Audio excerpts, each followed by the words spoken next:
Good morning, Wabash. Today speaking in Pioneer Chapel is Dr. Adriel Trott. Dr. Adriel Trott received her MA and PhD in philosophy from Villanova University and her BA from the College of William and Mary. Giving her talk titled, Nasty Snake, Filled Heads and the Workings of Ideology, please welcome Dr. Trott.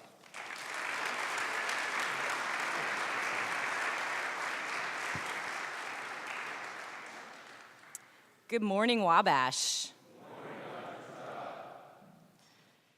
As a philosopher, one thing I like to think about is how our ideas about the world affect the way we live in the world. Today, I want to talk about how our ways of thinking about how things are variously affect the ability of different people from different groups to thrive. I want to talk specifically about how we use the concept of natural to describe the ways we experience the world. We tend to describe things as natural, as just being that way, as the way things just happen to be with no input or interference from human beings, when we are unaware of the history of how they came to be that way. That move, whereby what was formed for political and social reasons appears as natural, is what we call ideology.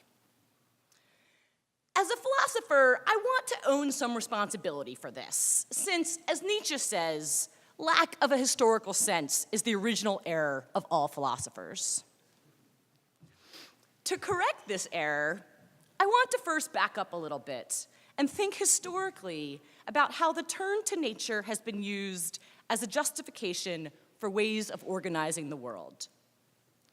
Leo Strauss explains the historical turn to a concept of nature as a turn to philosophizing.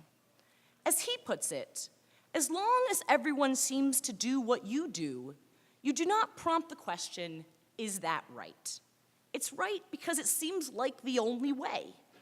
It is right because it has always been done that way. It is right because it is what everyone you know does. But when you leave your people and you encounter other people who do things differently, you begin to ask whether what your people do is right. Like when you were a kid, like I was, in a big family, where we always sat down together for dinner every night, and you think every family sits down for dinner. Then you go to your friend's house, and they have dinner in front of the television. And you go home and ask why you have to eat dinner together. And your mother tells you it's because you don't have a television. Not having a television also seemed right because it was what my family did, like taking vacations in the mountains instead of at the beach. When you recognize that the way that you do things is not the way other people do things, you begin to see that you only thought that way was right and good because it was your people's way. Confronted with other ways, you begin to ask, which is best? We call convention the idea that something is good because it is what you and your group do. People begin to ask what is the way that is right, not by agreement or custom, but because it is right. The investigation into this question introduced the notion that something could be right, not by convention, but by nature. It was what should be done because, It was what should be done because of something beyond human agreement. The reference to nature becomes the adjudicator when two ways of doing things that had previously considered themselves the only way recognize that there is another way and have to then ask, what is the right way? You can see then how this reference to nature is a turn to philosophizing because it prompts a demand for reasons where before there had been mere acceptance. Other kids, it turns out, have televisions. Why don't we have a television? Because it stunts your imagination. Why don't you want me to stunt my imagination? Because it isn't good for you. That's really where the argument always ends up. It isn't good for you. And that really is where much of the philosophizing happens. What's good for you? What's your basis for thinking imagination is good? What's your basis for thinking the flourishing of all your capacities is good? You need reasons. Nature becomes the reason par excellence. Nature becomes the reason that needs no further reasons. Nature is the reason that says, this is the way things are and shall be. Nature seems to be the way that the world springs forth, unbidden. And yet we find human decisions and interests may have made what appears natural to be that way. Consider, for example, the way that we organize the public and private spheres. The ancient Greeks kept women hidden within the household, so much so that men had great anxiety about what they were doing in the way of reproduction, that male doctors began intervening on the domain that had been that of female midwives. In the 16th and 17th centuries, after feudalism, women were again found in the private sphere, responsible for birthing and raising children and maintaining the home.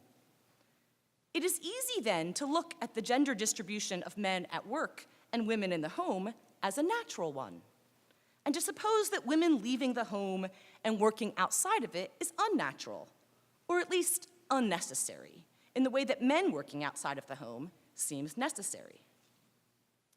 Historian Silvia Federici has shown that women and men worked side by side before the Industrial Revolution and the rise of capitalism. In their histories of women in the Middle Ages and the Renaissance, respectively, Shulamith Shahar and Margaret L. King note that women held many occupations in the late Middle Ages that were later considered male. Women worked as smiths, butchers, bakers, hat makers, ale brewers, wool carders, and retailers.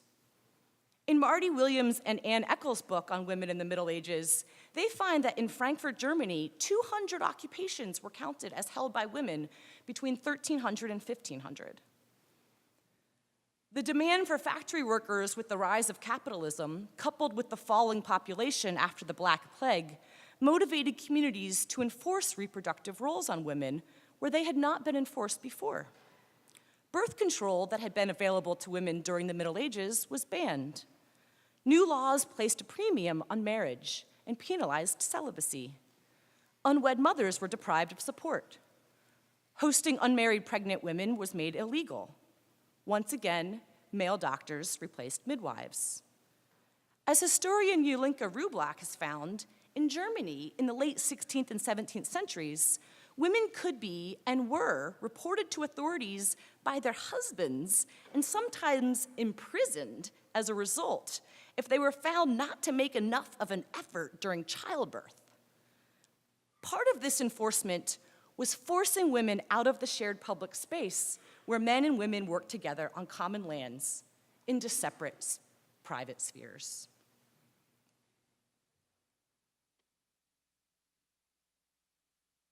Historical and political decisions with an investment in population rates and the need to grow the labor market over time led to the view that it is the natural order of things for women to want to stay home with the children and for men to leave home and work. A view that we saw in the senatorial candidate from Missouri who recently said, quote, "I want to come home to a home-cooked dinner at 6 every night, one that she fixes and one that I expect one day to have my daughters learn to fix after they become traditional homemakers and family wives." He wrote of his relationship with his fiancée, Chanel Rion, that he wanted his world to be more Norman Rockwell, the painter known for his depictions of classic American life, than the feminist Gloria Steinem. As he put it, quote, "I don't buy into radical feminism's crazed definition of modern womanhood, and I never did. They don't own that definition and never did. They made it up to suit their own nasty, snake-filled heads," end quote. He went on to say about his future children, "I don't want them to grow up into career-obsessed banshees who forgo home life and children and the happiness of family to become nail-biting, manophobic, hell-bent, feminist she-devils." Women working outside of the home, it's unnatural. It's what comes from those snake-filled heads of banshee feminists. Even if it's accepted, it's considered conventional, not necessary, maybe even a little whimsical. The problem is that nature and arguments with recourse to nature present themselves as if there is no alternative, when in fact there is. This presentation of things as the natural way in order to justify a particular way is called ideology. Ideology presents as natural, necessary, and obvious what is formed by human decision and so capable of being otherwise, requiring justifications and arguments. By presenting it as natural, ideology makes the way things have been constructed seem like the only possibility and the best possibility. Nature becomes ideology when we don't know the history of how something came to be the case. Consider the example of pink and blue as girl and boy colors. Everybody knows that pink is the girl color and blue is the boy color. I mean, it's obvious. Blue just feels more, masculine. Pink is soft and girly. But in the 1910s, mothers were encouraged in popular publications, such as the Ladies' Home Journal, to dress their boys in pink and their girls in blue. Pink was associated with boys because it was deemed a stronger color, and blue was considered dainty and delicate. Catholic tradition has long associated blue with the Virgin Mary. Boys only began moving away from pink in the 1930s when Nazi Germany used the pink triangle to identify and stigmatize homosexual men. It was only then that pink became associated with girls, and today you hear parents scolding their boy children in the store for picking out pink colors as if it was obviously natural and necessary that boys like blue. Or consider the ways that we organize our space that make it seem natural based on our assumptions of who the people are who are trying to move through the space. We consider some people disabled because they cannot move through the same world that able-bodied people can move through. But disability advocates argue that disability is about how the world is organized, not about the people who we consider to have disabilities. Counters are at a height for people who are standing. Teaching with notes presented on a board and having no large print versions of material sets up the world for people who can see. Presenting videos with no captioning supposes in advance that everyone can hear. Curbs on sidewalks are for parking cars, not for ease of movement of people in wheelchairs. We suppose that the able-bodied person is radically self-sufficient because the world is organized to allow the able-bodied person to get around, but not for the person with disabilities. Then we assume that the way we organize the world is the only way, the right way, the natural way, and that those who can't do so are disabled, instead of seeing the disabilities as what result from the way the world is organized. Brick paths are nice, but they are hard for wheelchairs and blind people to traverse, with so many possibilities for tripping. Even the body, which we think of as natural, we suppose has a natural best way of being, instead of seeing the way we organize the world as enabling some and disabling others. Disability advocates argue that naturalizing the world organized as for able-bodied people ignores the decisions people make to set up the world to be accessible to some and difficult for others in a way that produces those others as abnormal. Or consider the ways that we construct the workday. The typical 9-to-5 workday assumes that the person who works has someone who does not work available to take care of children. But there is nothing necessary in the 8-hour workday. The 8-hour workday dates to Robert Owen, who advocated against the factory owners' efforts to have workers work 10 to 16 hours a day. He advocated for 8 hours of work, 8 hours of recreation, and 8 hours of rest, a plan that was not implemented until the early 20th century. But there is no scientific data that says this is the amount of time that will make employees most productive. In fact, studies suggest that the human mind can focus on a task for 90 minutes to 2 hours and then benefits from a 20 to 30-minute break. The workday could be a series of 2-hour blocks. It could end at 3 for everyone, and then men and women alike could pick up children from school without anyone needing extra accommodations that might make them stand out and seem difficult, disabled from the point of view of the 9-to-5 workday. Organizing the workday in a way that excludes certain people because of obligations specific to some people, would be like scheduling classes on Monday, Wednesday, Friday at 11 a.m. in the spring semester. You could say the class was open to everyone, but effectively, since all freshmen are in EQ at that time, it would exclude them as a group of people from the course. When we assume that the workday is natural and therefore the best and proper way, or the way we organize our space is the best and proper way because it is obvious and easy for us, we ignore the ways that it disadvantages some people, and then we call possible changes efforts to play to special interests. The fact is that the day itself is set up for special interests, but then made to seem natural or obvious. It is so easy for the world that is organized to support certain interests to appear to us to be just the natural way things are. This move produces a social hierarchy. It makes what has become custom on the basis of historical and political decisions the accepted way, and then insists that it is natural, not due to human decision, in order to insist that it continue to be this way. So we have then gone full circle with the idea of nature. It started out as a way to think about what was right when we came to realize that the way our people did things was not the only way.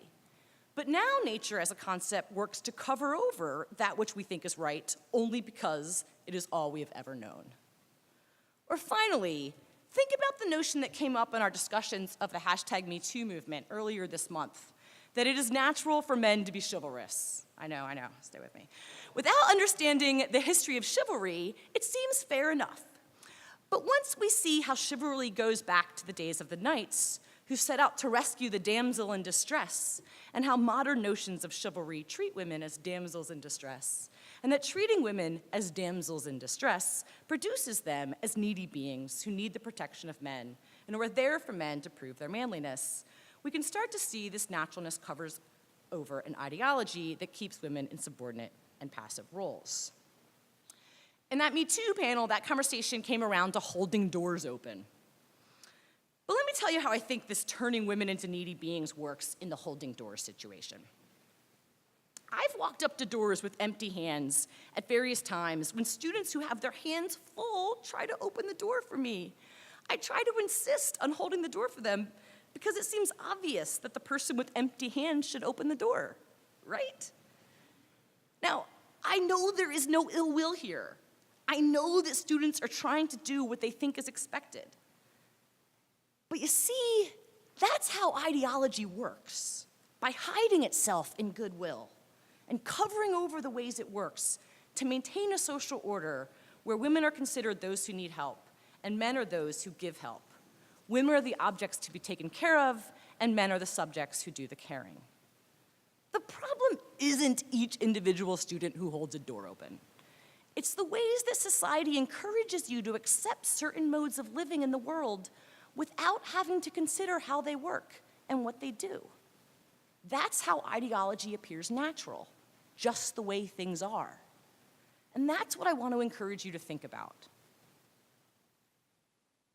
If you're skeptical that change can come to one's thinking, hey, I have a television now. That's only one of the smaller revolutions of my life. What people call critical theory is the work of examining the world as it has been made to appear natural to us, and examining how the world has come to be organized in that way.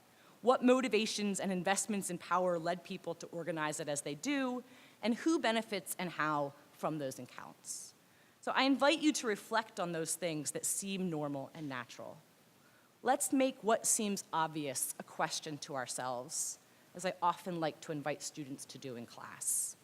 Let's ask how they become normal and natural, and what the effects of their naturalization have become, both at Wabash and in the world beyond Wabash. Let's think about how what we consider natural might work to maintain social orders that leave some people out and makes it difficult for them to succeed in a way that blames them instead of the social order that we now consider natural, necessary, and obvious. #Wabash always listens. #Wabash always thinks. Thank you.